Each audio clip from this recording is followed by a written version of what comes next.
Ako po si Renato. O atong kong tawagin na mga kaibigan at kababata ko. Isa po akong agta o dumagat.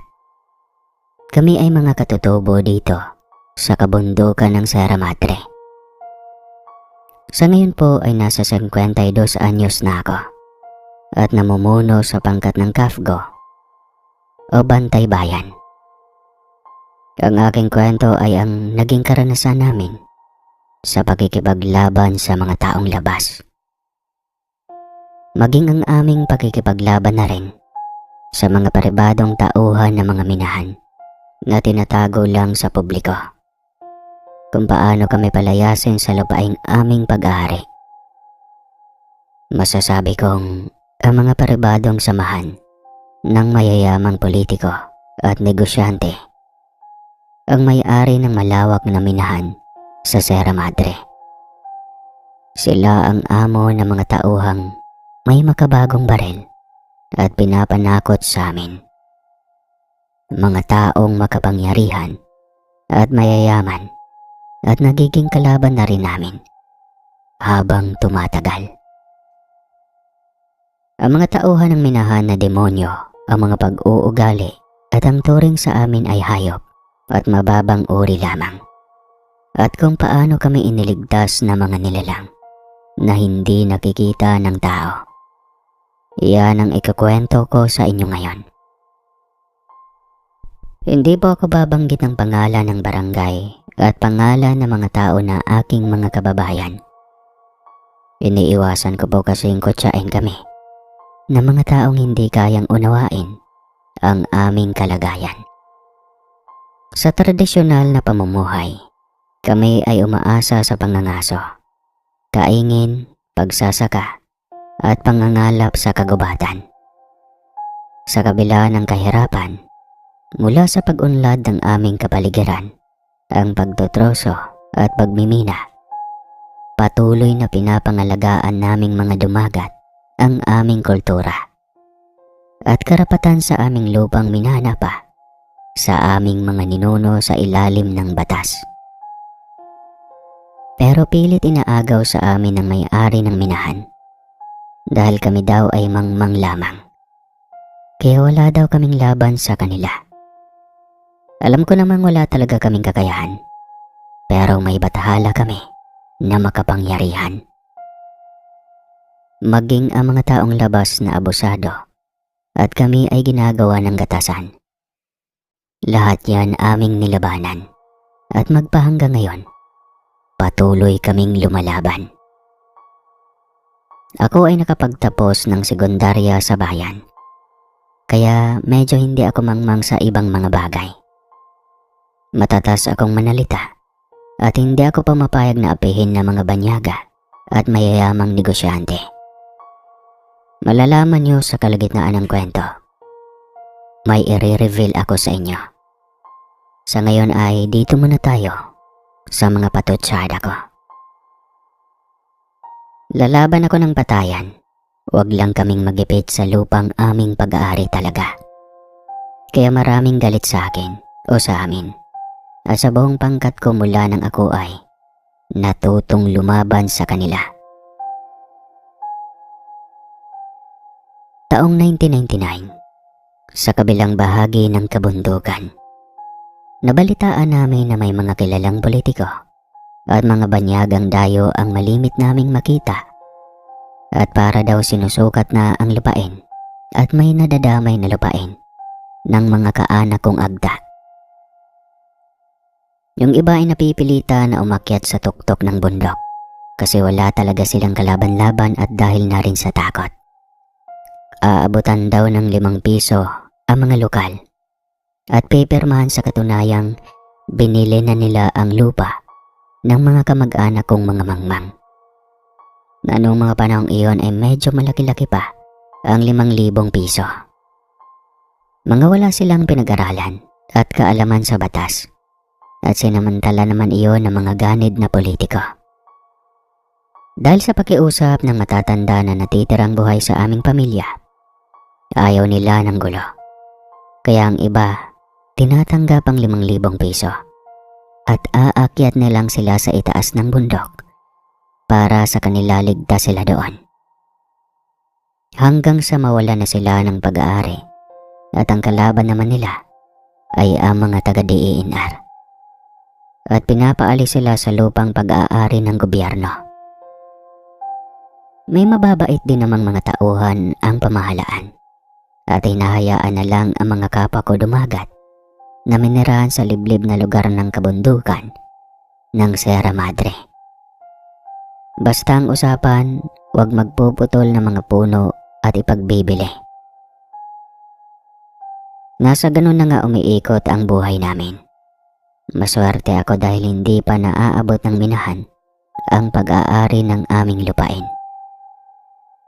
Malaya pa kaming namumuhay kasama ang aking angkan. At ang iba kong kamag-anak ay nakapag-aral sa kabayanan. Kaya marunong na kaming lumaban. Kaya lang ang aking ibang kaanak na tumanggap ng 5,000 piso ay ginigipit na naman ng mga taong labas. Ang malaking grupo ng NPA ay galing pa sa malalayong lugar at ginagatasan nila ang kaawa-awa kong mga kaanak. Kaya kami naman ay agad na susugod upang itaboy ang grupo nila Calando.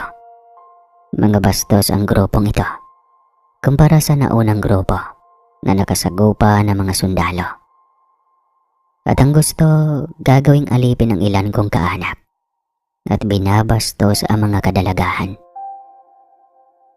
Oras na marinig namin ng sipol o kung tawagin namin ay saktong, hudyat iyon na papalapit na naman ang grupo ni Calando.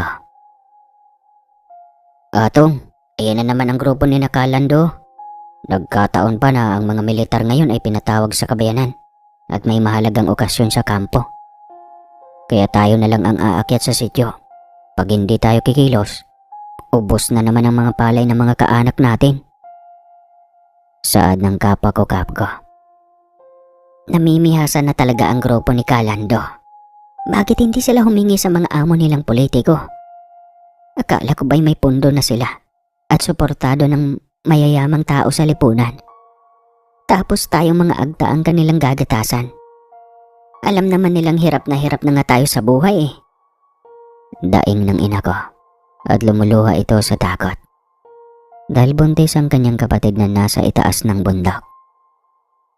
Andoon din ang aking uwa, ang ina ng aking ama, na halos matanda na at hirapan ng kumilos. Tahan na ina, ako na po ang bahala. Lalakad na kami hanggat maaga pa para abutin man kami ng gabi. Naghanda na kami sa mga pwesto namin. Noon pa man ang lagi kong kinakatakutan, ang bala ng baril. Pero noong bihasa na ako at ang training ko sa kabundukan ay sapat na, kampante na akong harapin sila sa laban. Sobra na ang kanilang panggigipit. Porke baka tutubo lang kami. Amang Bathala, gabayan mo kami ngayon at sana makabalik kami sa pamilya namin ng ligtas. Dasal ko habang naglalakad na kami pataas ng bundok. Hindi ko alam kung bakit na mga oras na yon ay kinakabahan ako. Maging ang 5 kong samahan ay ramdam ko ang kaba. Ramdam ko ang inyong kaba. Babalik na ba tayo? Hindi naman siguro nila sasaktan ang mga kamag-anak natin. Yun nga lang, tiyak said ang kanilang palay at mga naaning mais. Gutom na naman sila sa loob ng ilang buwan. Yan lang ang inaalala ko. Tutuloy tayo, Atong. Hindi pwede na laging ganito. Lalaban tayo para matakot na silang bumalik. Wika ng kasamahan ko. Malayo pa kami sa sityo ng mga kamag-anak ko. Sinalubong na kami ng pinsan ko at binalaan kami na marami daw noon ang taong labas at mas mahaba na daw ang kanilang armas. Atong, mag-iingat kayo. Natanaw namin mula sa itaas ng puno, ang dami nila ngayon. Parang doble ang bilang at may mahaba na silang armas, hindi tulad noon. Mabuti bang magplano muna kayo. Pag naglaban kayo sa sityo namin, baka may madamay na mga bata at matatanda. Napaisip nga ako. 5 lang kami. Ano bang laban namin? May mahahaba pa silang armas, samantalang kami. Iilan na lang ang bala ng mga baril naming pinaglumaan pa ng mga sundalo. Atong, ano kaya at bulabugin na lang natin sila? At para ang pagbintangan ay ang mga sundalo. May ilan pa akong karanada at pain sa mga hayop gubat. Tara, bilisan natin. Buti at malayo pa sila at malapit ng gumabi. Mungkahi nga ng mga kasamahan kong kapgo at sinabi ng pinsan ko na tutulong daw sila. Dahil wala na kaming pagpipilian pa. Agad namin ginawa ang naisip ng kasamahan kong kapgo. Malapit nang dumilim nun, kaya napapatakbo na kami patungo sa daraanan ng mga taong labas. Ikinalat namin ng mga pain. At pagka nilang matapakan iyon, sugat ang mga paa nila kahit pa nakasapatos. Malalaki itong bakal na may matalas na ngipin at may makakapal na kalawang. Ganyan ang pain namin para sa mga baboy ramo.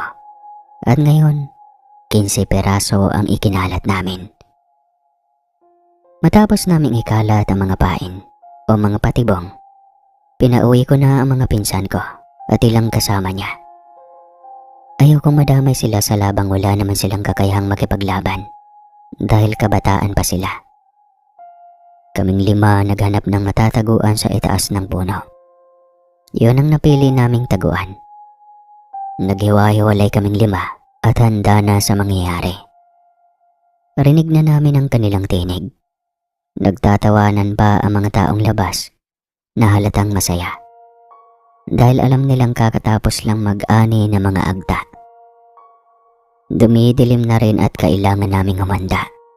Sanay man kami sa dilim, mahirap pa din ang aming kalagayan dahil mahahaba ang kanilang armas. Sinyas lang ang aming ginagawang pag-uusap at alam na namin na kailangan naming umuwing ligtas.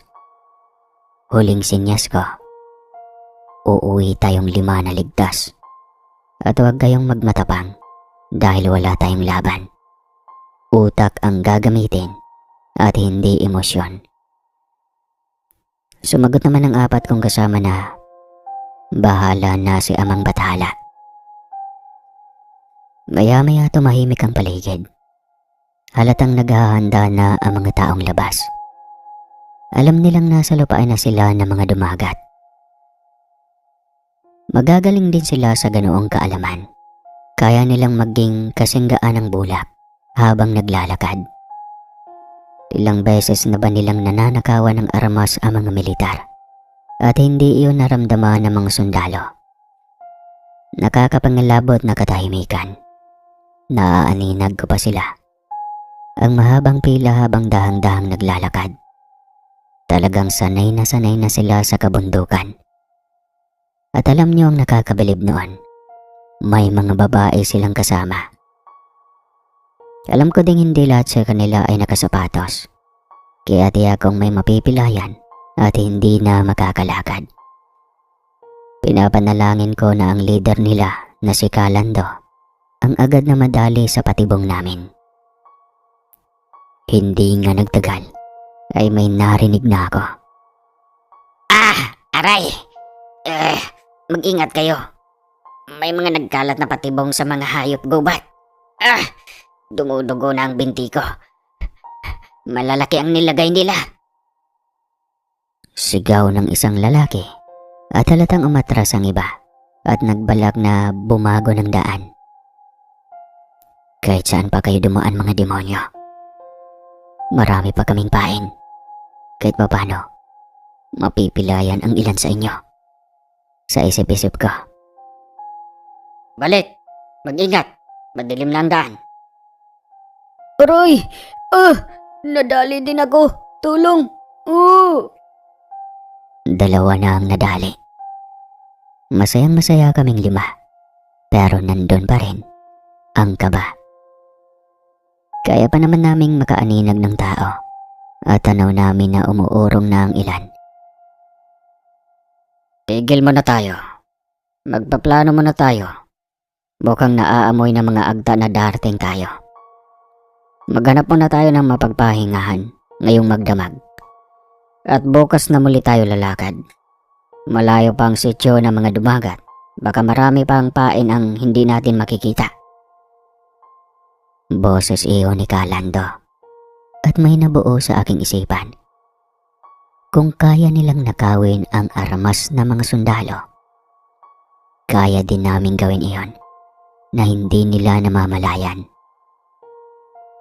Hindi na namin makita ang isa't isa. At alam kong narinig din ng 4 kong kasamahan ang sinabi ni Kalando. Pero matatalino ang mga taong labas. Habang tulog ang iba, may naka-duty at gising ang mga ito. Hindi ko na alam ang plano ng 4 kong kasamahan. Halos 11:00 na ng gabi at hindi ko na sila makita. Hindi ako makababa ng puno dahil pinakamalapit ako sa pwesto ng mga taong labas. Kumpara sa 4 kong kasamahan, hindi ko tuloy malaman kung ano ang gagawin ko. At maya-maya nga lang, nagkagulo na. Dahil nakita daw nila na may taong tumakbo at agad inisip ng mga taong labas na may kalaban. May kalaban! Gising! Sigaw ni Kalando. At hindi ako pwedeng magkamali. Malamang ang kasamahan kong kafgo iyon. Hinabol nila ang lalaking kanilang namataan at delikado na ang buhay ng kapwa ko kafgo. At ilang putok ang aking narinig. Kinalabutan ako. Masama ang kutob ko baka naabot nila o naabutan nila ang kasama ko. Humawak ako mabuti sa sanga ng puno. Kailangan ko mag-ingat. Isang maling kilos ko lang, patay ako. Tiyak may kasamahan ang taong yon. Galugarin ninyo ang paligid. Sigaw muli ni Kalando. Lalo akong natakot para sa mga kasamahan ko. Tiyak nakababa na sila ng puno. Malakas ang kutob ko na ako na lang ang nasa itaas ng puno na mga oras na iyon. Pasado hating gabi na at muling nagkagulo at may hinahabol na naman sila. Malakas na putok muli ng baril ang aking narinig. Pumatak na lang ang luha ko. Wala akong magawa at hindi ko matulungan ang 4 kong kasamahan. Hanggang sa maya-maya pa, nabigla din ako. Isang malakas na pagsabog ng granada ang narinig ko.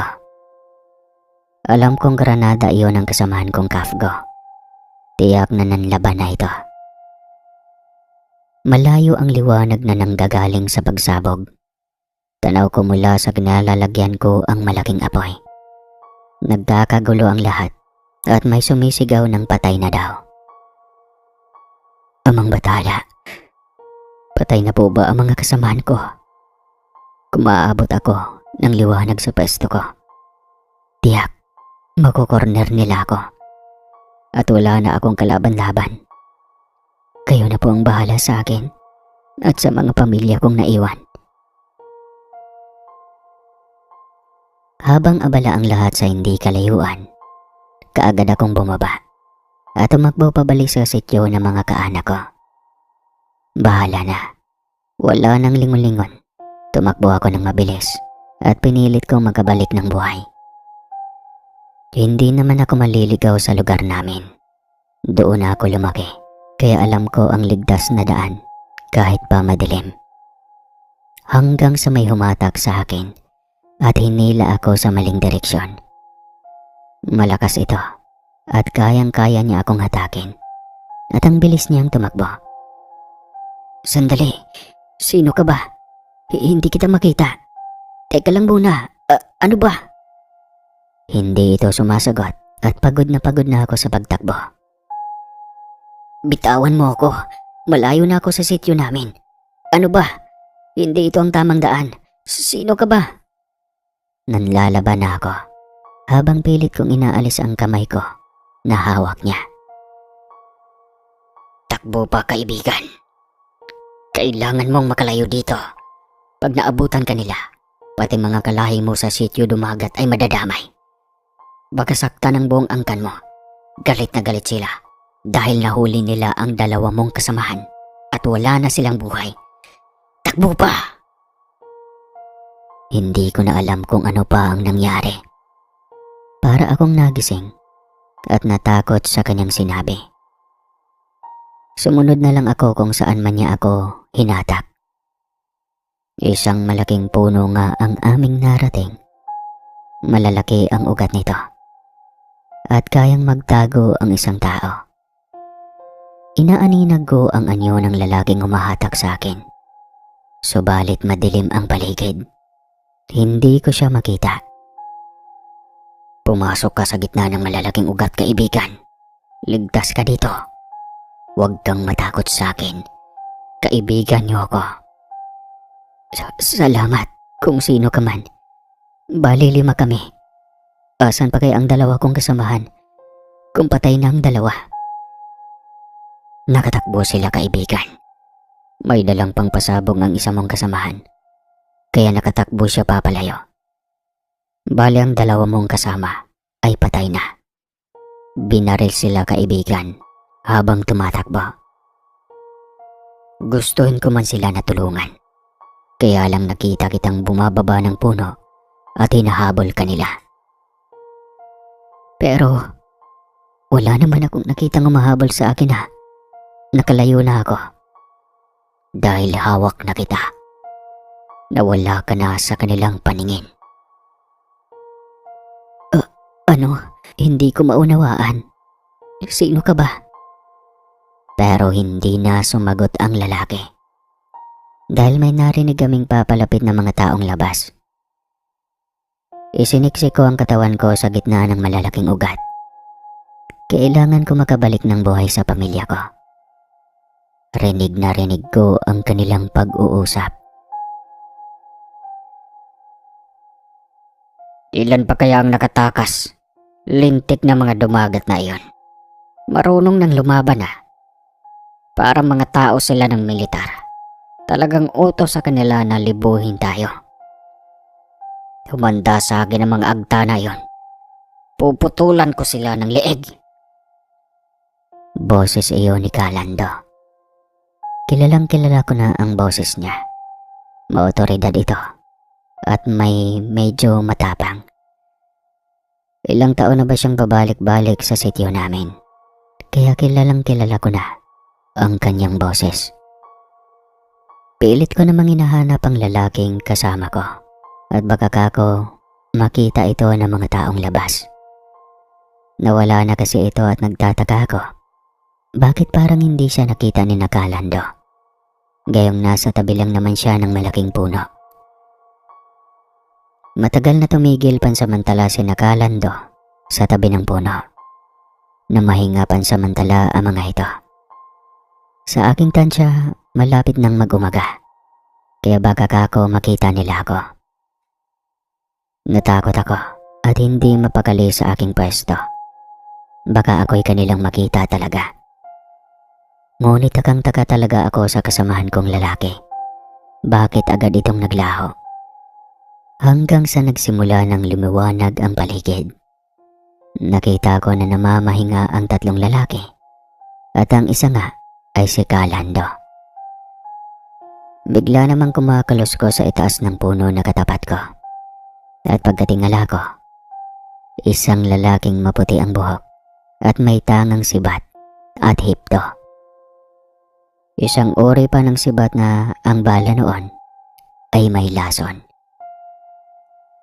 Maraming pwedeng ibala sa aming sandatang iyon. Ang hipto ay ginagamit na ng aming mga ninuno noon pa mang unang panahon. Pwede itong balahan ng lason o di kaya ay karayom na pag natamaan ka sa mata, tiyak ay bulag ka. Marami sa mga dumagat ang marunong gumawa ng ganoong sandata. Pero ang lalaki, hindi kagaya naming maitim at kulot. Bakit maputi ito at ang kanyang balat ay parang kumikinang? Napakahaba ng kanyang buhok at ang kanyang mukha ay kakaiba. Mahal na bathala, hindi ito tao. Suminyas ito sa akin na sumiksik pa ako sa mga ugat ng puno at ang kanyang hipto ay itinutok niya kina Kalando. Sabay ihip at alam kong may tinamaan sa 3 kasamahan ni Kalando. Sunod-sunod ang kanyang pag-ihip at nagising ang Kalando. Aray, lintik! May masakit na parang kumagat sa mukha ko. Aray! Sa akin din, Kalando. Aray ko. May nangbato sa atin ng lason. Lintik, mamamatay na tayo dito. May kalaban sa paligid Sigaw ni Kalando. Sabay takbo. Pero natumba na sila bago makalayo. Muling nawala ang mahiwagang lalaki. At hindi ko na muling nakita. At isang bulong ang aking narinig. Takbo na, kaibigan. Huwag kang lilingon. Alam mo naman ang pabalik sa sityo nyo. Sige na, ligtas ka na. Tumakbo ka na. Bulong nito sa akin. Hindi na nga ako lumingon pa. Napakabilis ng takbo ko. At hindi naman ako maliligaw sa kabundukan ng Sierra Madre. Dito na ako isinilang at alam ko nang pasikot-sikot sa lugar. Habang tumatakbo ako, nakatatak sa isipan ko na patay na ang Kalando. Kaya kahit papano, mapipilay na ang grupo. At palaisipan sa akin, ang lalaking mahiwaga na tumulong sa akin. Kung sino ka man, kaibigan, maraming salamat. Bulong ko. Maya-maya pa ay narating ko na nga ang sityo. Sinalubong ako ng 2 kong kasamahang Kafgo. Ligtas nga sila. At agad akong pinainom ng tubig at pinakalma. Asan si Bato at Leon? Patay na nga ba sila? Paano mo nalaman, Atong? Nakita mo ba na binaril sila? Sinabi ko sa kanila na may tumulong sa aking lalaki. Nakakaiba ang anyo. At sinabi ng 2 kong kasamahan na sila man may humila din sa kanila na lalaki. At inihatid sila sa daang patungo sa sityo. Nagkatinginan na lang kaming 3 at sinabi kong huwag sasabihin sa iba pa ang aming nakita. Halos hindi na makapagsalita ang 2 kong kasamahan. Takot at pagtataka ang kanilang nararamdaman. Sino nga ba ang lalaking tumulong sa amin? Pansamantala kaming nagtago sa bahay ng kaanak ko. Nakikiramdam kung pupunta pa ba doon ang mga taong labas. Gayong alam kong wala na ang kanilang leader na si Kalando. Ang mga bata at matatanda at kababaihan, inilayo muna namin. Nag-aalala kami na baka gumante ang mga taong labas dahil namatay ang kanilang leader. Pero dumaan na muli ang magdamag.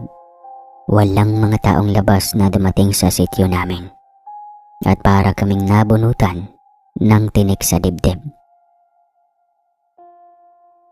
Atong, nakakaawa naman ang 2 ninyong kasamahan. Sana kahit ang katawan nila makita nyo at maiuwi sa kanilang pamilya. Saad ng aking awa o lola. Kaya nagpasya kaming tumawag sa mga militar at humingi ng tulong. Agad naman nagpadala ang aming opisyal ng tulong at ginalugad namin ang kagubatan kung saan kami naabutan ng mga taong labas. Halatang dalian ang grupo ni Kalando. Marami silang naiwang kagamitan. Ang nasa isip ko, baka sila ay itinaboy ng mahiwagang nilalang. Kaya madalian silang umalis, lalo't nakita nilang wala na ang kanilang leader na si Kalando. Matapos nga ang ilang oras, sumigaw ang isang sundalo na nakita na ang katawan ng 2 kong kasamahan. Maganda ang kanilang pagkakahiga sa malalapad na dahon at halatang may nag-ayo sa kanilang pwesto. Patawad ba to, Leon? Hindi ko kayo natulungan. Pahinga na kayo At alam kong may pinadalang anghel, ang ating mahal na bathala sa langit, para iligtas kami. At kayo ang nagbuwis ng buhay para sa amin. Salamat mga kaibigan ko. Patawarin ninyo ako. Atong, nakakapagtaka. Malayo ang kanilang lugar sa isa't isa nang maabot ng mga taong labas. Kitang-kita ko yon. Doon sa lugar na iyon, malayo dito. Nagpasabog ng granada si Bato. Hindi dito eh. At si Leo naman, tumatakbo pa silangan. At doon siya binaril. Paano sila napunta dito? Atong, mahiwaga talaga yung lalaking maputi na tumulong sa atin eh. Shh, huwag kang maingay. Baka marinig tayo ng mga sundalo. Sansal ako sa kasama kong Kafgo. Ako man ay nagtaka. Bakit nga magkasama na ang katawan ni Bato at Leon? Mahirap mang paniwalaan. Talagang may bumuhat sa katawan ng dalawa at pinagsama nila para madali naming makita. At ang mas nakakamangha pa, hindi man lang lumobo o bumaho ang katawan nila at hindi nila langaw. Ayon sa mga kwento ng mga kasama ko, kaya ginawa nila ang paiba-ibang direksyon ng takbo para daw sa akin. Dahil alam nila na malapit sa pwesto ko ang mga taong labas. Gusto nila itong linglangin para umalis sa kanilang mga pwesto at habulin sila. Pero iba ang naging resulta. Buhay ang nagiging kapalit nun sa buhay ko. Kung sino ka man kaibigan, salamat sa'yo. Alam kong hindi ka agta na kagaya namin. Alam kong hindi ka tao. Salamat ha. Bulong ko. Isang malakas na hangin ang aking naramdaman na parang dumampi sa mukha ko. Para bang nasa paligid lamang ang mahiwagang lalaki.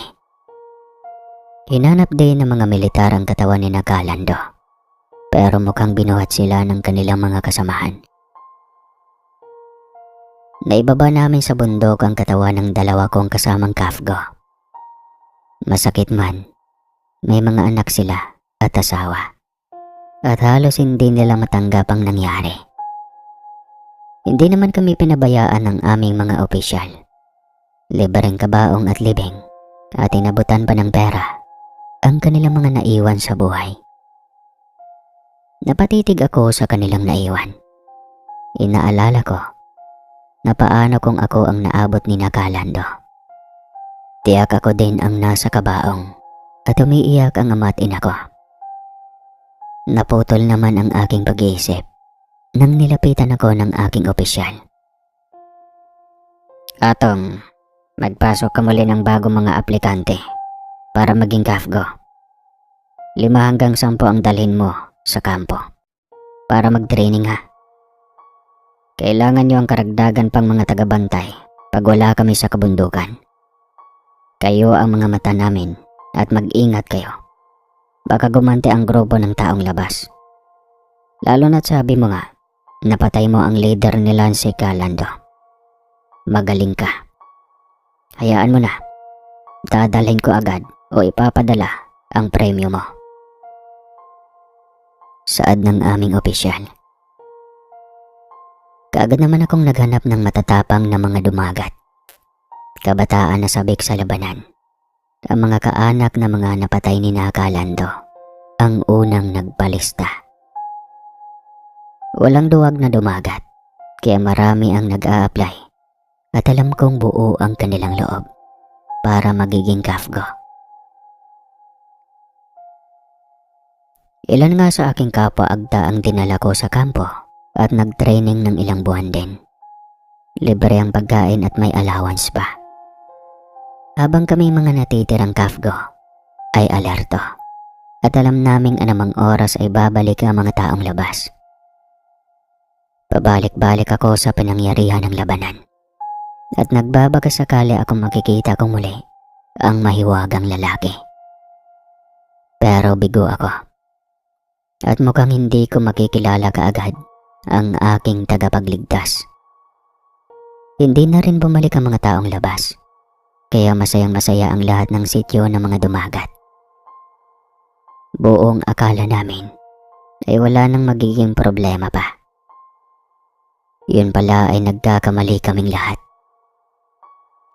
Ilang buwan nga ang lumipas, isang malakas na pagsabog sa kabundukan ng aming narinig. Daig bang malalakas na kanyong ng mga militar ang aming nadinig. Walang inurasan ng pagsabog, umaga, tanghali at gabi. Takot na takot ang mga matatanda at ang mga kabataan. Noon lang namin narinig ang ganong tunog.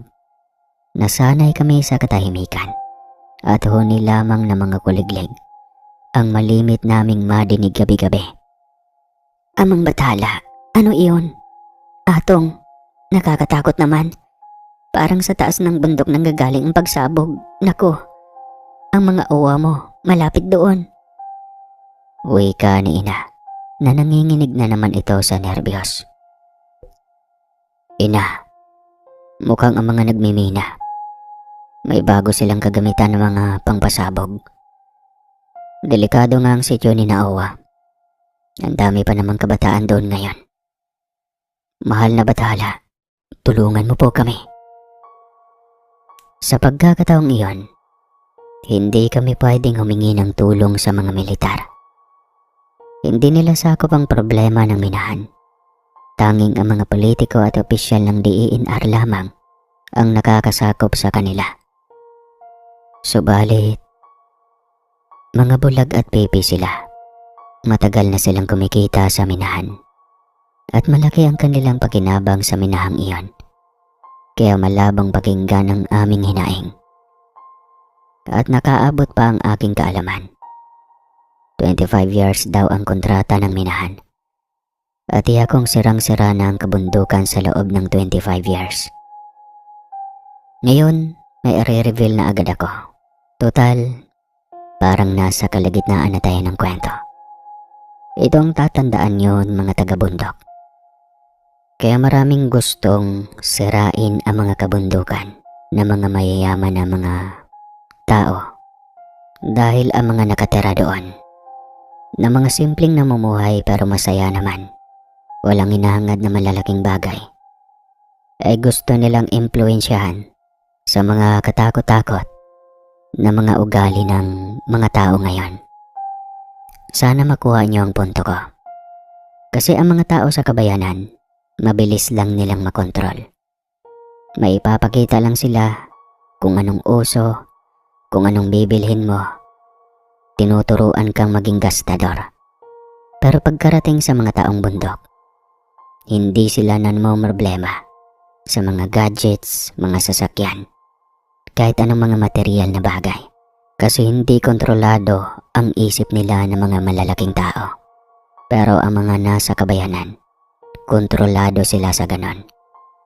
Ayaw nila na yumayaman ang mga mahihirap. Kasi gusto nila maging consumer tayo palagi habang buhay. At sila lang ang yayaman, ang mga nasa itaas. Kaya alam kong maraming magsasabi dyan na hindi nakakatulong sa bagyo ang Sierra Madre para lasunin ang mga utak nyo na okay lang na masira. Nasa sa inyo naman yon kung maniwala kayo o sa hindi. Kasi kung tutuusin ang buhay noon kumpara sa buhay ngayon, di ba hindi mo naman kailangan gumastos ng malaki para mabuhay? Eh sa ngayon, ang mga taga-bundok lang ang hindi magastos talaga. Kasi simple na ang pamumuhay nila. Makakain lang, may mga damit lang, okay na.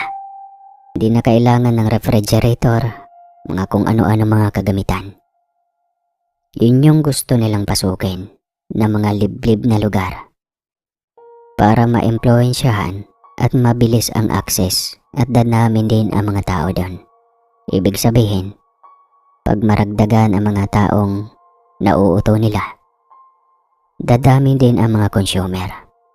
Kaya kung napapansin nyo, sa mga cellphone nyo, isa yan sa mga dahilan kung bakit naging magastos ang mga tao.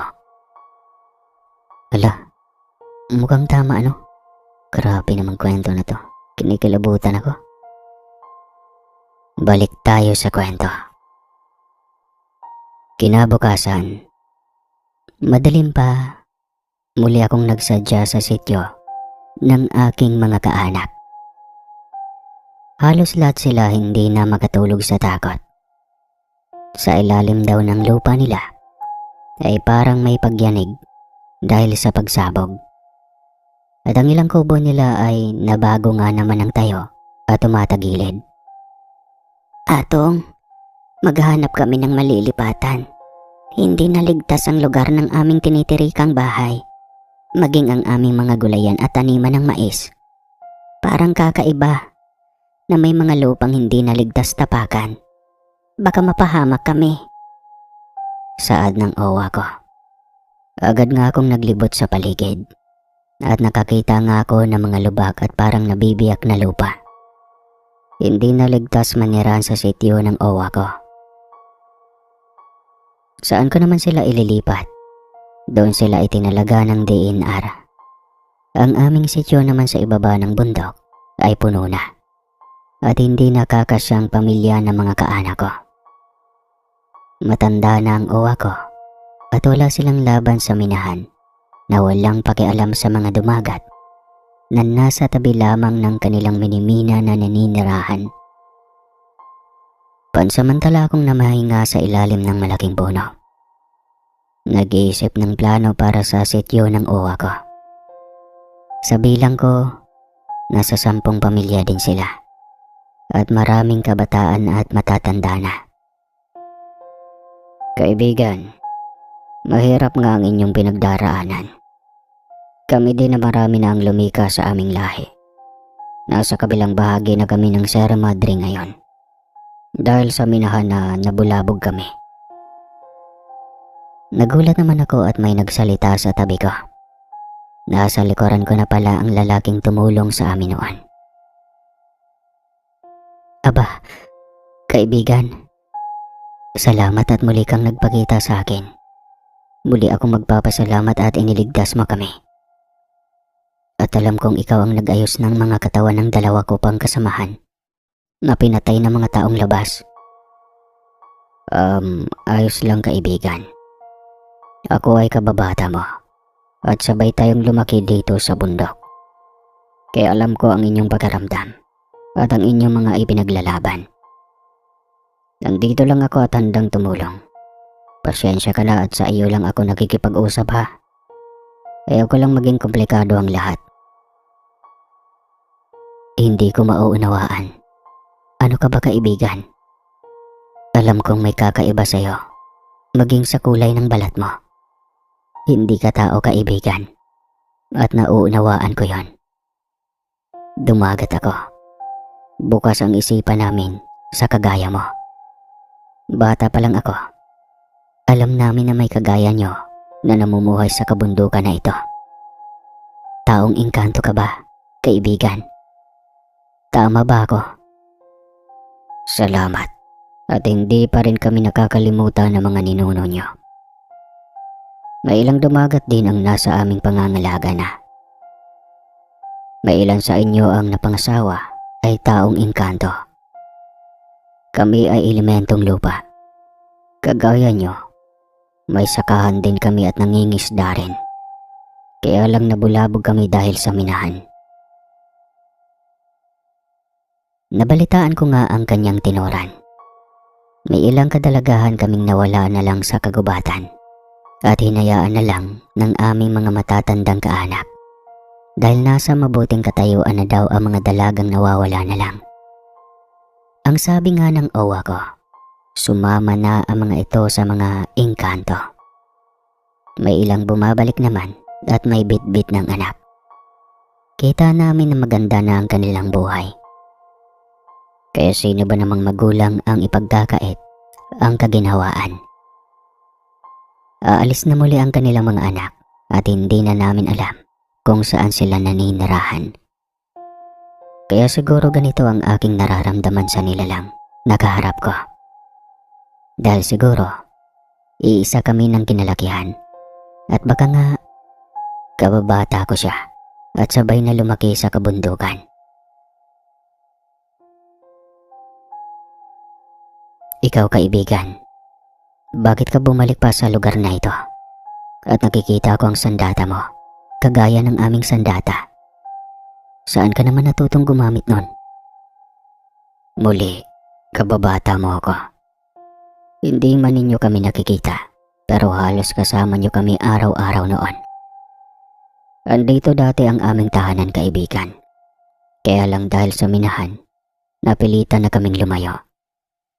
Bumalik ako dito dahil sanay ako sa lugar na ito. At ngayon, mukhang kailangan nyo ang tulong namin. Napatango na lang ako at napaisip muli kung saan ko ililipat si Naowa. Halata kong ramdam niya ang aking iniisip at binigyan niya ako ng ideya. Kaibigan, tawagin mo na lang akong Samok, isang elementong lupa. Ang maipapayo ko sa iyo sa loob ng isang buwan, kailangan mong ilipat ang kaanak mo sa may ilog sa kabilang bahagi ng lugar na ito, na ang dulo ay karagatan na. Malayo man, ligtas naman sila doon. Tarik man ang pwesto ng lupa, pero siguradong ligtas sila doon. At may ilog namang pagkukunan nila ng pagkain sa itaas na parte. Ang katabi nilang lupain nandoon ang karamihan ng mga engkanto at tahimik na namumuhay. Pero Samok, baka magalit ang gobyerno sa amin. Kailangan ko pang magpaalam kay Kapitan. Alam ko ang lugar na iyon at malayo na sa kabayanan. Nakakaawa ang mga matatanda at bata.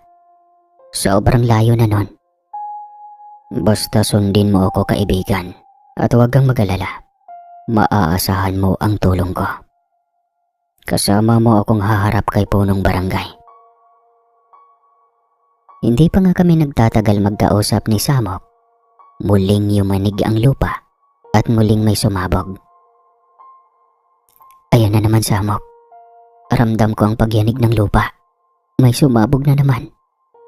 Nakakaawa naman ang mga matatanda at bata sa sityo. Takot na sila.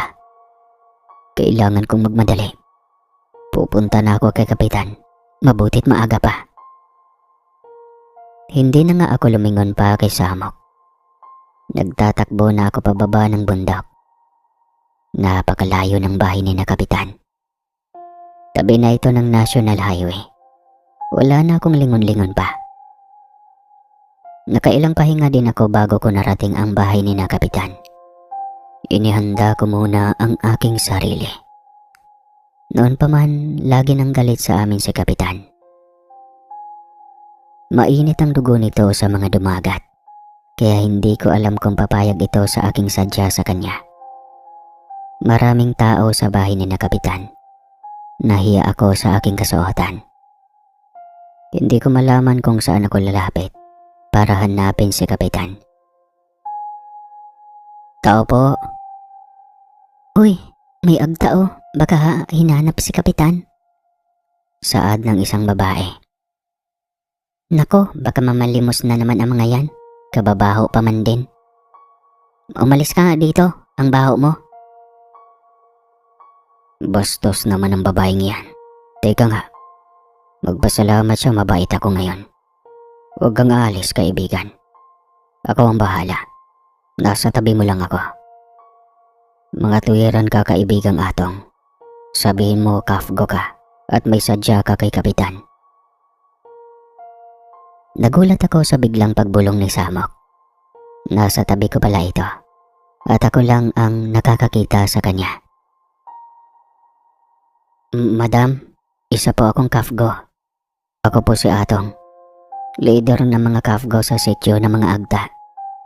May sadya po ako kay Kapitan. Sana, wag mo naman akong bastusin. Ay, pasyensya na. At yung mga kalahi mo laging nandito araw-araw kasi at namamalimos. Akala mo, may patago ka sa amin. Sandali, tatawagin ko si Kapitan. Natagalan pa bago lumabas si Kapitan. At hindi ko na maramdaman pa si Samok na nasa tabi ko. Pero alam kong nakaagapay sa akin ang elemento. Pagkalabas ni Kapitan. Ano yon? Ikaw yung Kafgo ah. Bakit? Anong problema? Tanong ni Kapitan, na amoy alak at halatang kakainom lang. Hindi na po ligtas ang mga dumagat sa itaas ng bundok, Kap. Dahil nabibitak na ang lupa dahil sa pagpapasabog ng mga minahan. Bala ko pong ilipat sa tabi ng ilog ang mga owa ko bago pa sila mapahamak. Aba naman, ano kayo sinuswerte? Nabigyan na nga kayo ng tamang lugar ah. Doon naman kayo magkakalat sa tabi ng ilog. Aba, hindi ako papayag. Nagkalat na nga ang lahi mo kung saan saan eh. Bigla naman itong nasamid at umubo ng umubo. Halos hindi pa ito tapos magsalita. Okay po, bababa na lang ako ng kabayanan at hihingi ng tulong kay gobernador. Dahil baka marami pong magbuwis ng buhay dahil sa lagay ng kalupaan sa taas ng bundok. Hindi na po talaga ligtas. Sige po, aalis na po ako, Kap. Patuloy naman ang pag-ubo nito at hindi ko na ito inintindi pa. Lumapit ang asawa nito at pinainom si Kapitan ng tubig. Alam kong kagagawan iyon ni Samok. Ang matinding pag-ubo ni Kapitan. Hindi ko naman masisisi ang elemento. Bastos at mayabang manalita si Kapitan. Hindi makatawang pagtanggap niya sa akin. At sanay na ako sa ganong senaryo. Isip ako ng isip at para akong lutang habang naglalakad. Iniisip ko kung paano na sinaawa. Baka mapahamak ang aking mga kaanak. Malayo na ang nalalakad ko at paakyat na naman ako ng bundok at bala kong kausapin ang iba kong kaanak na baka pwedeng patirahin muna nila ang mga matatanda sa sityo ni Naowa. Nagulat naman ako at bumulong muli si Samok. Huwag na kayong magpaalam, kaibigang Atong. Ilipat mo na ang mga kaanak mo sa tabi ng ilog. Gagawa ako ng paraan pag pinapaalis kayo ng DNR. Kita namin ang ilalim ng lupa ng kabahayan ng mga kaanak mo. Marupok na at hindi na pwedeng tirhan pa ng mga tao. Pansamantala akong tumigil maglakad. Iniisip ko na bahala na nga. Basta ang mahalaga, mailigtas ko ang aking mga kaanak, pati na ang owa ko. Sige, kaibigang Samok. Mukhang kailangang sundin nga kita. Dahil nag-aalala na ako sa sitwasyon nila. May mga buntis at bagong mga panganak din sa sityo. Bukas na bukas, lilinisin namin ang tabi ng ilog. Buo na nga ang pasya ko nun. Kinausap ko ang mga kalalakihan sa aming sityo. Tumulong sila na linisin ang lupain sa tabi ng ilog. Ang dulo ng ilog ay dagat na, kaya masaya ako dahil malapit sila sa kukunan ng makakain nila araw-araw. Bukas Atong pwede na nilang lipatan ito. Ayan, malinis na. At nagtataka kami. Parang ang bilis namang mahawa ng matataas na puno. At para bang ang bilis naman nating natapos? Puna ng ilang kaanak ko. Huwag ka nang maingay. Ang mahalaga, ayos na ang lahat. Mukhang magandang lugar na ito. Mababait ang mga elemento. Swerte ang lugar na ito. Hindi ko lang masabi sa kaanak ko na nadaanan sa aking mga mata ang grupo ni Samok. Tumutulong sila na maputol namin ang mga matataas na puno. Walang sino man ang pwedeng makakaalam sa aming lihim na mga kasamahan kong Kafgo. Alam kong naniniwala ang aming mga ninuno sa kagaya ni Samok. Pinalaki kami ng aming mga ama't ina na igalang daw namin ang mga elemento. Mga diwata na kasama naming namumuhay sa kabundukan. Pero hindi lahat ay kagaya ko ang isipan. Sa aking palagay, bukas ang aking ikatlong mata dahil nakikita ko si Samok at naririnig ang tinig nito. Kinabukasan nga, maaga kaming naglipat. Inuna naming ilipat ang mga kubong pwede namang ilipat ng buo. upang ang mga matatanda at kabataan ay may masilungan na. Tanaw ko si Samok sa taas ng puno. Itinuturo niya ang mga prutas na dala daw niya. May ilang sariwang isda din at nagpasalamat ako sa kanya. Maghapon kaming abala. Pagod na pagod. Ang mahalaga, nakalipat na ang mga nasa 10 pamilya. May naiwan pa silang kagamitan at may naiwan naman sa sityo na ilang kalalakihan. Napon ako sunod-sunod ang pagsabog at ang ilang bahagi ng kabundukan ay parang gumuguho na. Rinig na rinig namin mula sa aming sityo ang pagguho ng matataas na bahagi ng kabundukan. Salamat po, mahal na bathala, at nailikas na namin ang angkan ni Naowa. Dasal ko. Halos hindi rin kami makatulog kahit malayo kami sa minahan. Kailangan naming maging matatag dahil amin ang lupaing aming tinitirikan. Patuloy lang kaming lumalaban at ang mahalaga ay malayo na kami sa minahan. At yun ang buo naming akala. Ang malayo kami sa mga taong ang tingin sa amin ay hayop. Araw iyon ng Lunes, nagkataong nag-report ako sa kampo upang sunduin ang mga bagong kafgo na tapos na sa pagsasanay. Pauwi na kami nang natanaw naming humahangos ang aking tiyuhin. Pagod na pagod ito dahil hihingi daw siya ng tulong sa kapulisan sa kabayanan. Teka muna tiyo. Bakit naman? Atong, mabuti at pabalik na kayo. Ang iyong ina. Pilit na pinapapirma ng mga tauhan ng minahan. Aabutin na daw ang ating sityo. At bibilhin na daw nila ang ilang ektarya nating lupain sa halagang 5,000 piso lamang. Atong, magmadali kayo. Ang inay mo, tinututukan ng barel. Para akong nawalan sa sariling bait. Halos liparin ko na ang daan. Ang mga kasamahan ko, kanya-kanya na rin ang takbo. Lahat kasi ng kanilang pamilya nasa sityo namin. Pagdating ko, wala na ang mga tauhan ng minahan at ang inay ko nawalan daw ng malay. Kaya daw umalis ang mga tauhan ng minahan, hindi daw napapirma ang inay ko dahil nawalan nga daw ng malay. Hinahabol namin ang mga ito at hinarangan naman kami ng ilang kaanak kong agda. Atong tigil, wala kayong laban.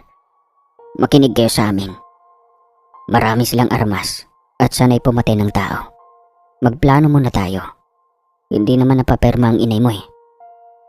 Pero tiyo, kailan tayo kikilos pag nagsisimula na ang pagmimina dito sa lupain natin? Atong, nakapag-aral ka kumpara sa amin. Sana mag-isip ka muna. Huwag kang padalos-dalos. At isipin mo naman, sana, naipapain mo lang ang mga kasamahan mo. Ni wala kayong sapat na armas na panlaban sa kanila. Sumang-ayon naman ang mga kasamahan ko. Tama daw ang tiyuhin ko. Ano nga naman ang ipanglalaban namin sa mahahabang Armalite at mga makabagong kagamitan nila? Bumalik kami sa sityo namin at gising na ang ina ko. Napansin ko na mas lumala ang nerbiyos ng ina ko. Nasa pangalan pa kasi niya ang titulo ng lupain ng mga dumagat. Hatian pa ito ng nasa 20 pamilya. Malawak ito, pataas at pababa ng bundok. Kaya sa talaga ang target ng may-ari ng minahan. Mula noon, araw-araw kaming nakabantay sa daraanan ng mga taga-minahan. May naka-duty sa amin at nasa itaas kami ng mga puno. Nakahanda ang aming mga armas na hipto, na ang aming mga bala ay may mga lason. Galing sa katas na mga bunga ng halamang may lason na nasa matatagpuan lang sa mga bundok.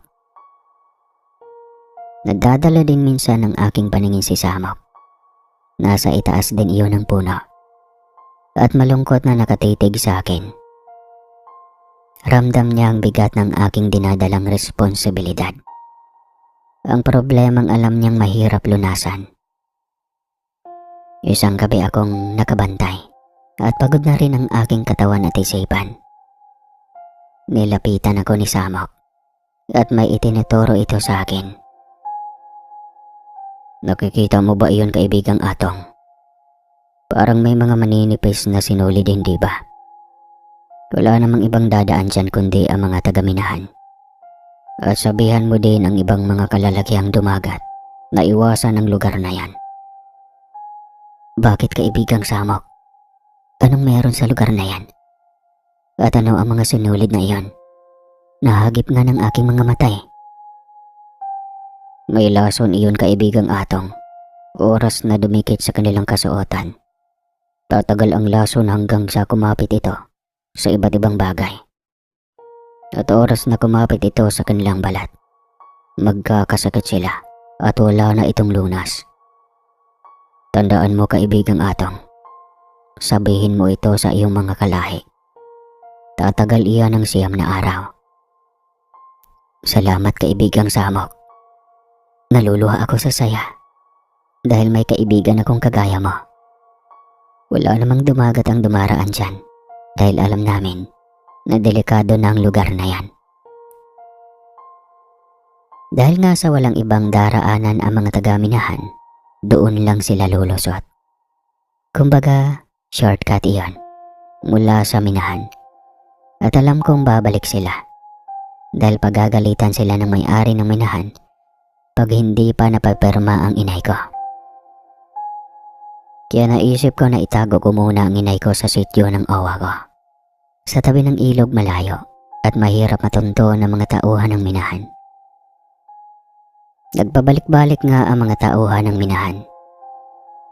Sa bilang ko, nasa 10 tao na ang dumaan sa patibong ni Samok.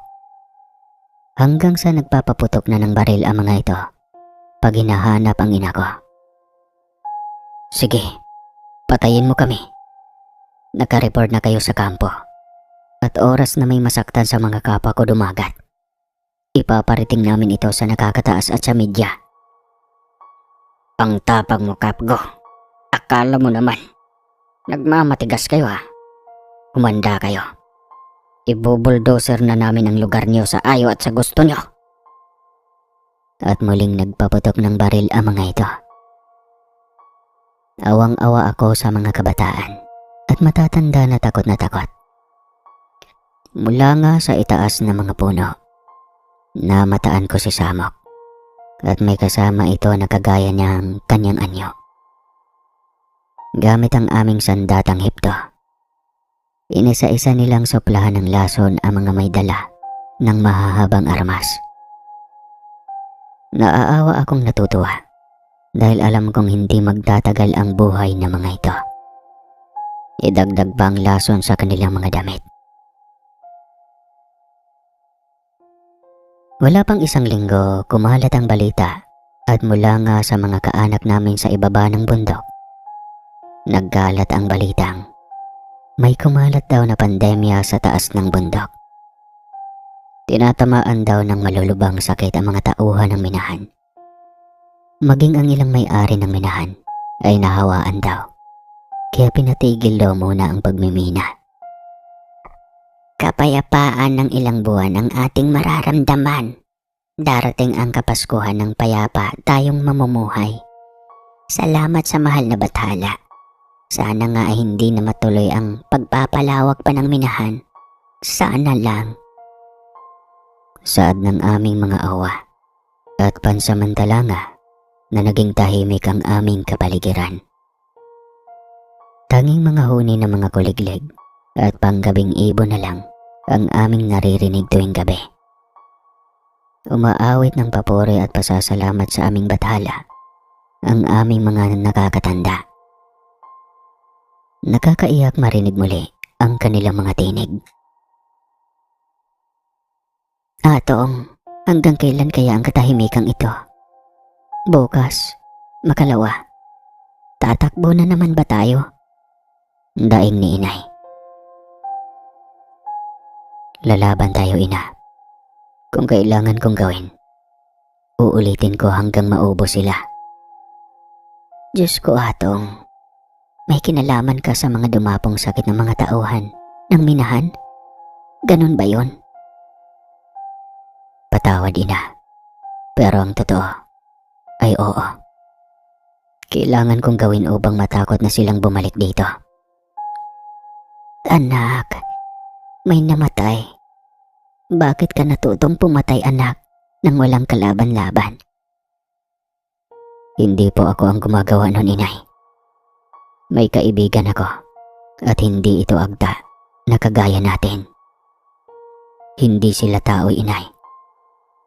Huwag na ninyong piliting itanong sa akin kung sino at ano.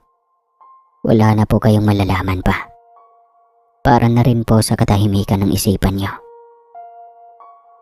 Tumingin na lang sa kawalan ang ina ko. Bumuntong hininga ito at sinabing,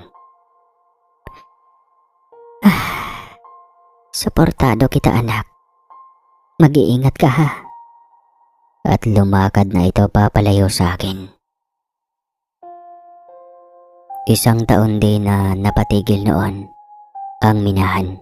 At noong binuksan na muli ang minahan, ay mas matatapang ang ipinalit ng mga tauhan. Mga tauhang mas kayang pumatay ng mga kagaya kong agda. Dating gawin, kaibigang Atong. Uubusin muna natin sila hanggat hindi sila natatakot na bumalik sa sityo ninyo. Ako ang bahala, kaibigang Atong. Hindi ko kayo pababayaan. Bulong ni Samok. Nagsimula nga muli ang kanilang pananakot at pabalik-balik na naman sila sa aming sityo. At naramdaman ko ang pagdami ng mga alagad din ni Samok. Mas mabagsik ang kanilang anyo at handang ipagtanggol ang aming angkan. Hindi naman ako nanghingi sa kanila ng tulong. Pero galit talaga sila sa lumalawak na minahan. Ilan muli sa kanila ang nagkasakit ng malubha. Laging bago ang kanilang mga tauhan. Hanggang sa kami na ang kanilang pinagbibintangan. Kuya Atong, tayo daw ay may dala ng mga pandemya.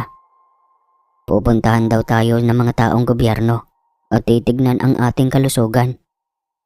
Pag daw napatunayan nila na may nakakahawa tayong sakit, mapapaalis daw tayo sa ating lupain.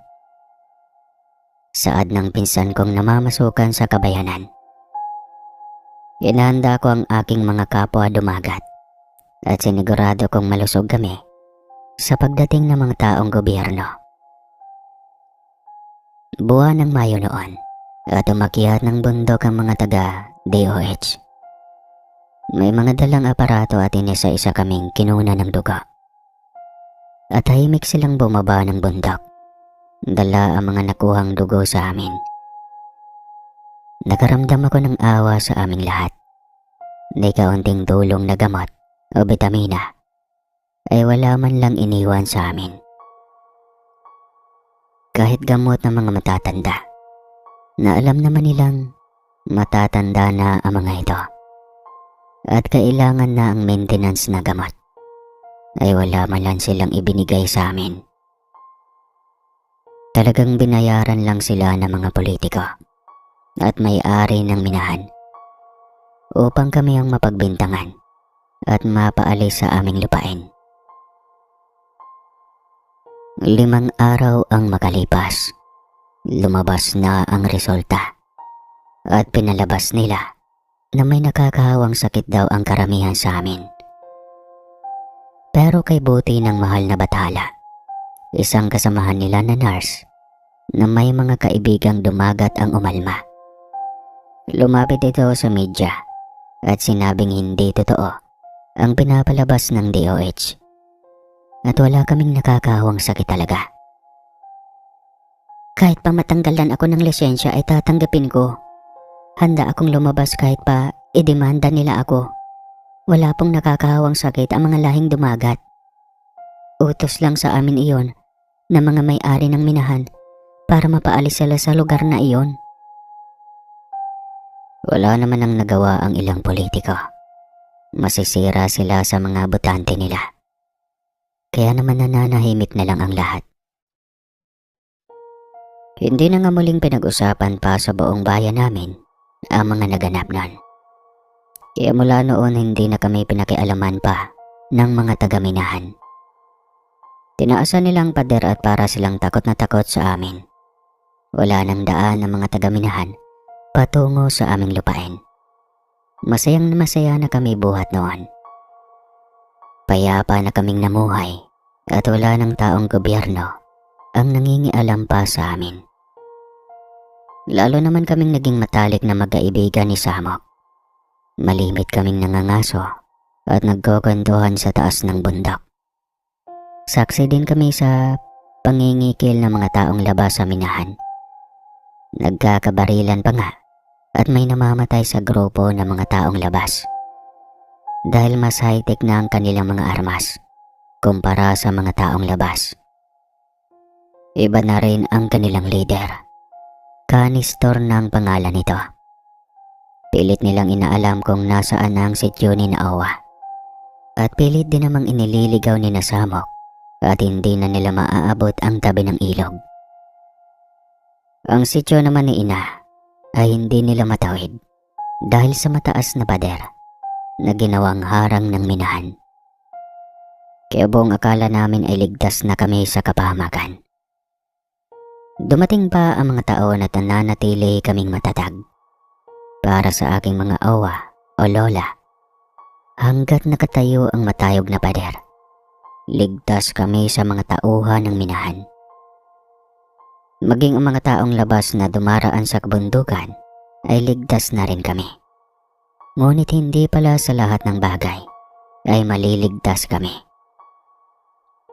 Isang malakas na bagyo ang tumama sa mismong lugar namin, ang bagyong Ropeng. Gabi noon at nagtatago na kami sa mga ligtas na lugar. Sa tulong ni Samok, ang mga malalaking puno ay kusa kaming binigyan ng masisilungan. Gano'n naman kami pag may kalamidad. Sa malalaking puno ang aming takbuhan. Pero binigyan ako ng babala ni Samok na malakas ang bagyo at umanda kami sa malakas na hangin at baha. Ang inaalala ko ay ang sityo ng awa ko.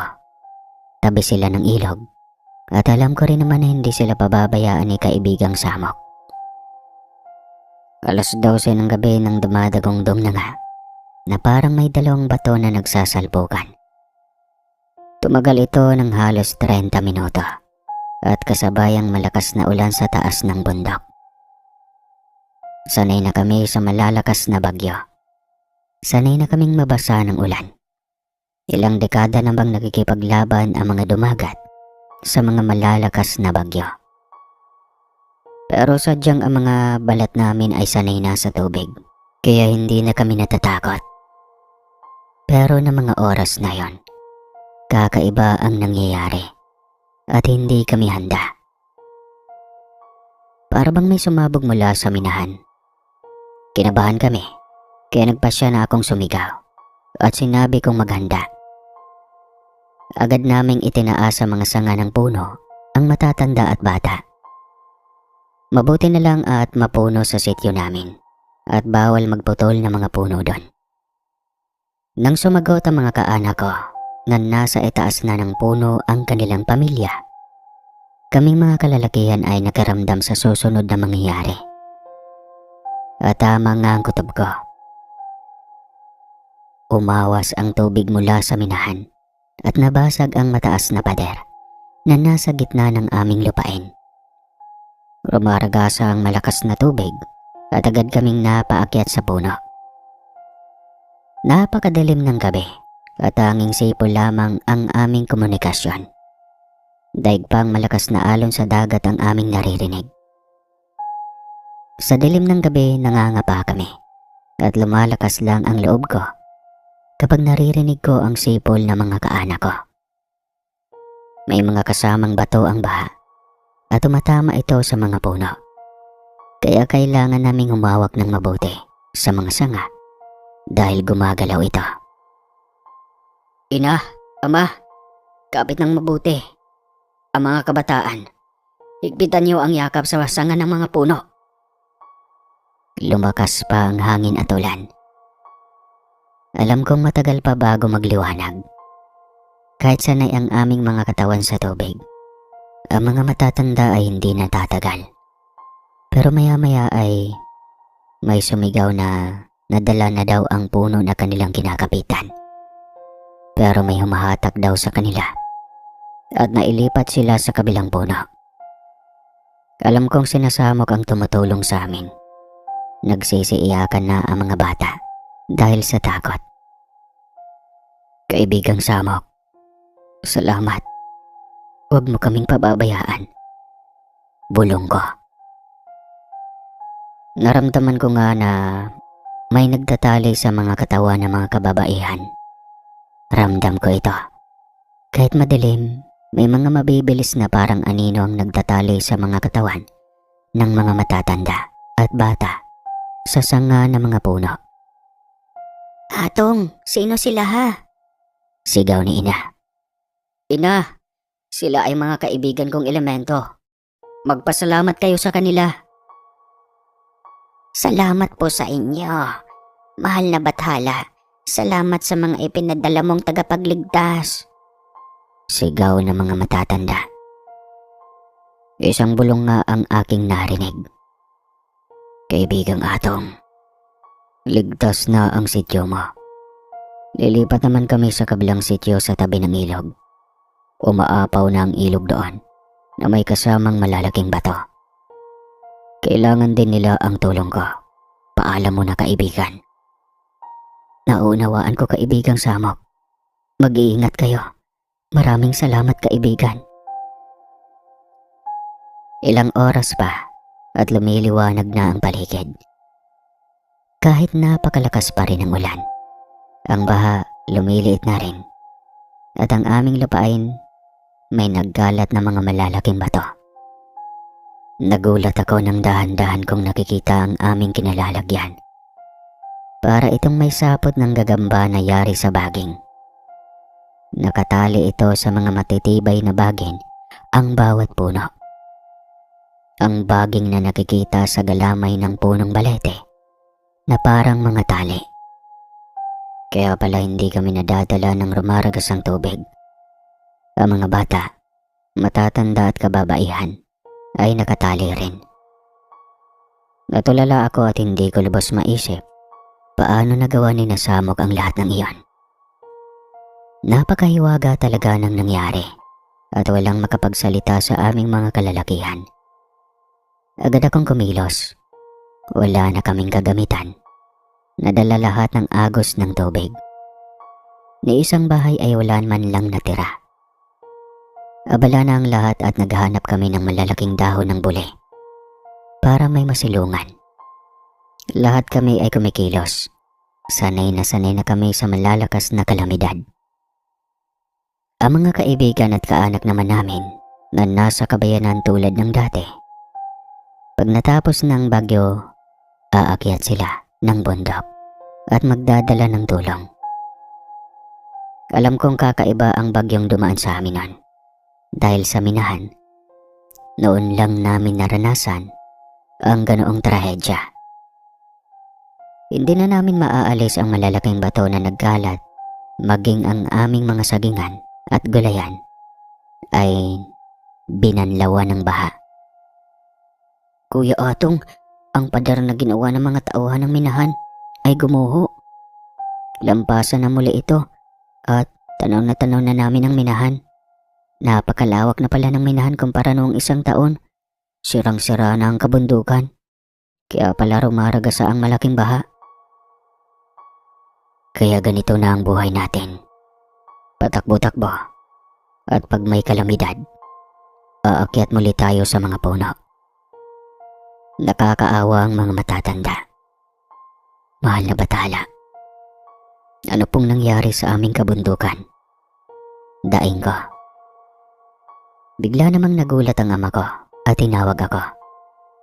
May nakita daw silang maraming prutas na nasa ibabaw ng malaking dahon. Malapit lamang sa bahay naming naguho na. May mga sariwa din daw na karne ng baboy ramo. Anak, bigay ba yan ng mga kaibigan mo ha? Magpasalamat ka sa kanila ha. Napakabuti ng kaibigan mo anak. Napaluha na lang ako. Mas nakakaramdam pa kami ng tulong sa mga elemento kumpara sa mga taong gobyerno na dapat sila ang unang tutulong sa amin. Kaibigang Samok, maraming salamat. Napakabuti mo. Salamat sa inyo, kaibigan ko. At bumulong si Samok. May ganiwa siya nagsamok-samok, no? Walang anuman, kaibigang Atong. Matagal na kaming tumutulong sa mga lahing dumagat. At utos siya ng aking ama. Maging ang mga kaanak mo sa tabi ng ilog ay ligtas na rin. Huwag ka nang mag-aalala, kaibigan ko. Kinabukasan naman, nawala na ang ulan. Ang inaasahan naming tulong mula sa aming mga kaanak sa kabayanan ay dumating din. Damit, kumot at unan, at mga gamot ng mga matatanda at bitamina ng mga bata. Kung hindi sila nagsumikap at nag-aral sa kabayanan at nakapangasawa ng mga Tagalog, walang ibang tutulong sa amin. Ilang kaanak ko ang pumunta kay Kapitan, pero itinaboy lamang daw sila. Habang kitang-kita daw nila na ipinapasok sa bahay ng punong barangay namin ang napakaraming mga bigas at mga dilata. Tinawag pa daw salot ni Kapitan ang mga kaanak ko. Dahil kami daw ay marumi sa katawan. Kami daw ay nagdadala ng sakit ng kanyang nasasakupan. Umiiyak ang kapatid ng ina ko habang nagsusumbong sa akin. Napakasakit sa pagkaramdam habang naririnig ko ang kanilang pagdaing. Hayaan mo na yun, tiya. Ito ang kumot at unan. Gamot ng mga anak mo. At kumuha ka dyan ng mga prutas at karne. Masanay ka na ha. Babangon muli tayo. Hinatiran ko din ng konting tulong ang sityo ng owa ko. At natuwa naman ako dahil may nagabot pa sa kanila ng tulong mula sa kabilang isla. Naabutan din kami ng biyaya. At muli nga kaming bumangon. Nagtanim at nagsaka muli kami. May iba na ng isda. Ganoon na nga ang buhay ng mga lahing dumagat. Marahil ay hindi pala talaga nasisiyahan ang may-ari ng minahan. Pinarating na namin sa kanila ang masamang dulot ng kanilang minahan sa mga agta. At parang sarado ang kanilang tenga. Wala silang pakialam kahit mamatay kaming lahat sa baha. Hindi rin nila inayos ang mga pader na gumuho gawa ng baha. Naging bukas muli ito sa lahat at namamataan na naman namin ang mga taong labas. Wala na akong pagpipilian pa kundi ang magmakaawa sa mga militar. Bilang KAFGO, karapatan kong humingi ng tulong sa kanila. Hindi naman ako tinanggihan ng mga opisyal ko at sinabing sa oras na guluhin kami ng mga taong labas ay darating na sila. At dahil nga sa ugaling gahaman ng aming punong barangay, nabalitaan ng mga taong labas na ang bodega ni Kapitan ay punong-puno ng bigas at mga tulong mula sa mga gobyerno. Isang gabi, sinalakay ng mga taong labas ang bahay ni na Kapitan. Tumawag sila ng militar, pero dahil nalaman ng matataas na opisyal ang maling ginagawa ni Kapitan, naging mabagal ang kanilang aksyon. May mga tanod na pumunta sa akin. Inuutosan akong labanan daw namin na mga KAFGO ang mga taong labas na sumasalakay kina Kapitan. Itinuturo pa nila sa akin kung saan daw dumadaan ang grupo. Tawag kayo ni Kapitan. Magmadali kayo, Atong. Kailangan ni Kapitan ang tulong. May sakit ngayon si Kapitan. Nakakaawa naman. Hinahakot ang mga taong labas ang mga kabang-kabang bigas ni na Kapitan. Wala pa ang mga sundalo, Atong. Kaya kayo daw muna ang kumilos. Nakangiti lamang ako at humihikab. Naglapitan ang mga kapwa ko KAFGO at nagtawanan lamang. Bingi ba kayo, Atong ha? Nanghingi ng tulong ang punong barangay natin. Gawin nyo ang trabaho nyo. Bakit parang nakakaloko pa kayo? Mga agta talaga kayo, mga mangmang. Dagdag pa ng tanod. Wow ha. Ano na? Gawin namin ang aming trabaho at tulungan kamo si Kapitan. Bakit naman? Kami ba? Tinulungan niya? Ang trabaho ba niya, ginawa ba niya? Ha? Ano naman ang mangyayari kung hakutin ng mga taong labas ang bigas? Bakit? Kay Kapitan ba yon? Kami bang mga agta ay nakinabang? Pwes, hindi rin kami tutulong. At hindi kami mangmang. Kaya naming mabuhay nang walang tulong niyo.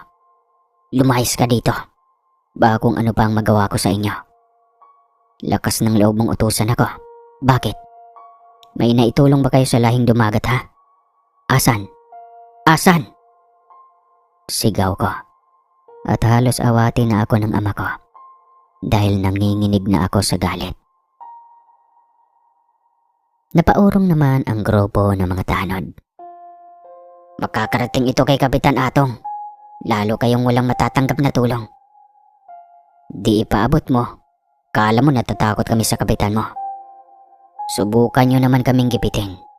Mapapagaya kayo sa tauhan ng minahan na mamamatay na lang sa malalang sakit at hindi kayang gamutin ng mga doktor. Sige, gusto mo ng sampol ha? Ano? Halos magtakbuhan naman ang mga tanod ni Kapitan.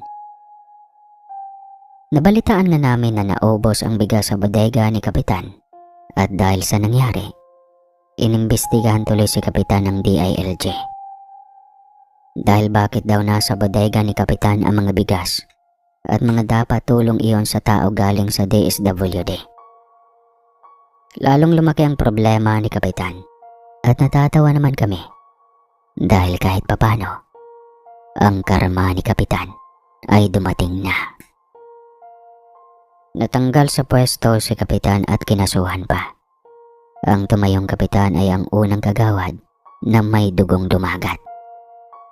Kaya nabago na ang lahat ng nakarating na ang tulong sa aming mga dumagat. At hindi na pumipirma ang bagong Kapitan sa mga request ng may-ari ng minahan. Napatigil ang kanilang pagpapalawak ng kanilang pag-aari. Maging ang mga taong labas ay hindi na bumalik. Nakuha na daw nila ang nararapat sa kanila. Nagtayo din ng kampo ang mga sundalo sa mismong nasirang pader ng minahan. Nagkaroon na kami ng bantay at hindi na kami natatakot sa mga mang-aapi sa mga dumagat. Naaawa na rin siguro sa amin ng mga opisyal ng militar. Sa tagal ko nang nagmamakaawa din sa kanila. Patuloy pa ring hikaos ang aming angkan. Pero ang mahalaga, may sarili na kaming lugar at walang pwedeng umagaw. Buhat nga pumasok ang 2000 na taon, naging makabago na ang lahat.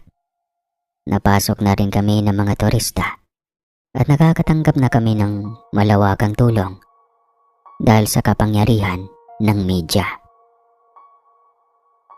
Ang mga sumunod sa aking henerasyon ay nakapag-aral na at ang iba pa nga, nakapangasawa pa ng mga taga-ibang bansa. At hindi nila kinakalimutan ang kanilang pinagmulan. Siguro, may ilan na nagbago talaga at nalason ang utak. Ilang taon nga ding nananatiling tahimik ang minahan. Wala na silang pinipilit na dumagat para ibenta ang lupain. Dahil may mga nakapag-aral na sa hanay nila. Sa kabilang bundok naman, mas matalino na ang mga agta doon. Handang makipagpatayan ang mga bagong sibol na mga kabataan. Lumalaban sila sa mga tauhan ng minahan. Kaya mga takot ang mga tauhan ng minahan na lumampas sa tamang sukat ng lupain ng mga dumagat. Ang aking kaibigang elemento naman ay may pamilya na at may anak na rin si Samok. Nananatili itong kaibigan ko at nakabantay sa aming lahi. Hanggat ako'y binibigyan pa ng buhay ng mahal na bathala, mananatili ako sa tabi niyo, kaibigang Atong. Maaasahan mo ang tulong ko at hangad ko na sana magkapamilya ka na rin. Malabo nang mangyari yon, kaibigan ko. Medyo lumampas na ako sa kalendaryo ngayon. At ang aking buhay ay inaalay ko na sa aking angkan. Matanda na rin ang aking mga magulang at may sakit ang aking ama.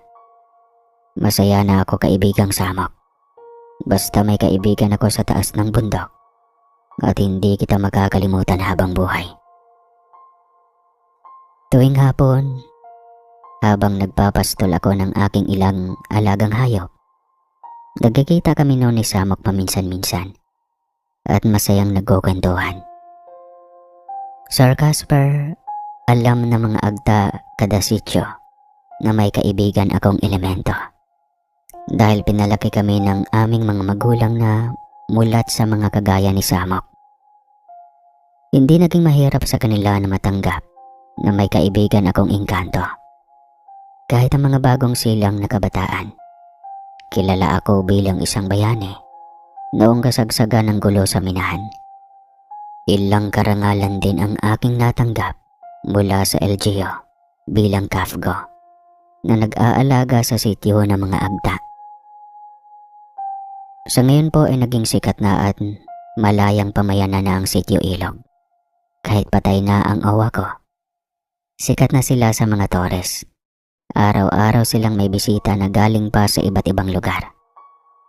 Pinapabayaan na sila ng diin para sa tulong ng bagong kapitan.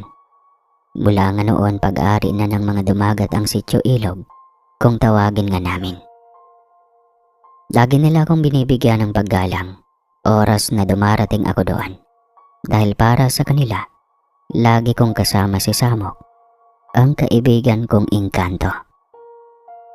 Kahit hindi ko maamin na minsan nga, alam kong katabi ko nga ang kaibigan kong si Samok.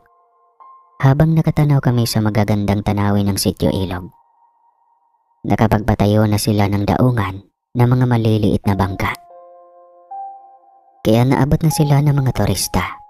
May paaralan na rin ng elementarya at may nakapagtapos na at matatalino ang bagong henerasyon ng mga agda.